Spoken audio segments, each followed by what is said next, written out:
ദിയാകൃഷ്ണയുടെ സ്ഥാപനത്തിലെ സാമ്പത്തിക ക്രമക്കേടിൽ അറസ്റ്റിലായ ജീവനക്കാരുമായി അന്വേഷണ സംഘത്തിന്റെ തെളിവെടുപ്പ്. തട്ടിപ്പ് നടത്തിയ രീതി ക്രൈംബ്രാഞ്ച് സംഘ പ്രതികളുമായി പുനരാവിഷ്കരിച്ചു. തെളിവെടുപ്പിനിടെ പ്രതികൾ കുറ്റം സമ്മതിക്കുകയും ചെയ്തു. അട്ടക്കുളങ്ങര വനിതാ ജയിലിൽ റിമാൻഡിലായിരുന്ന രാധാമണി, വിനീത എന്നിവർ കഴിഞ്ഞ ദിവസമാണ് തെളിവെടുപ്പിനായി അന്വേഷണ സംഘം കസ്റ്റഡിയിൽ വാങ്ങിയത്. ദിയാകൃഷ്ണയുടെ കവടിയാറിലെ ബോട്ടിക്കിലെത്തിച്ചാണ് മുൻ ജീവനക്കാരായ പ്രതികളുമായി ക്രൈംബ്രാഞ്ച് സംഘം തെളിവെടുപ്പ് നടത്തിയത്. പ്രതികൾ തട്ടിപ്പ് നടത്തിയ രീതി അന്വേഷണ സംഘത്തോട് വിശദീകരിച്ചു. QR കോഡ് മാറ്റി സ്ഥാപിച്ച് സംശയത്തിന് ഇട നൽകാതെ തട്ടിപ്പ് നടത്തിയത് എങ്ങനെയെന്ന് ക്രൈംബ്രാഞ്ച് DSPയുടെ നേതൃത്വത്തിലുള്ള അന്വേഷണ സംഘത്തോടാണ് പ്രതികൾ വിശദീകരിച്ചത്.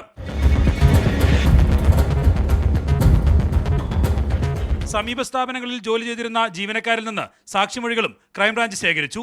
വിശദമായ പരിശോധനയ്ക്കായി സ്ഥാപനത്തിലെ സാമ്പത്തിക ഇടപാടുകളുടെ രജിസ്റ്ററുകൾ അന്വേഷണ സംഘം കസ്റ്റഡിയിലെടുത്തിട്ടുണ്ട്. QR കോഡ് മാറ്റി തട്ടിപ്പ് നടത്തിയത് എങ്ങനെയെന്ന് വിശദീകരിക്കുമ്പോഴും പ്രതികളായ രാധാമണി, വിനീത എന്നിവരുടെ മുഖത്ത് ഭാവവ്യത്യാസങ്ങളൊന്നും ഉണ്ടായിരുന്നില്ല. ഇത് അന്വേഷണ സംഘത്തെയും അമ്പരപ്പിച്ചു. തട്ടിയെടുത്ത പണം യുവതികൾ നിക്ഷേപിച്ച വലിയ തുറയിലെ ബാങ്ക് ശാഖകളിലും ക്രൈംബ്രാഞ്ച് സംഘം പ്രതികളെ എത്തിച്ച് തെളിവ് ശേഖരിക്കും. മീഡിയ 1 തിരുവനന്തപുരം.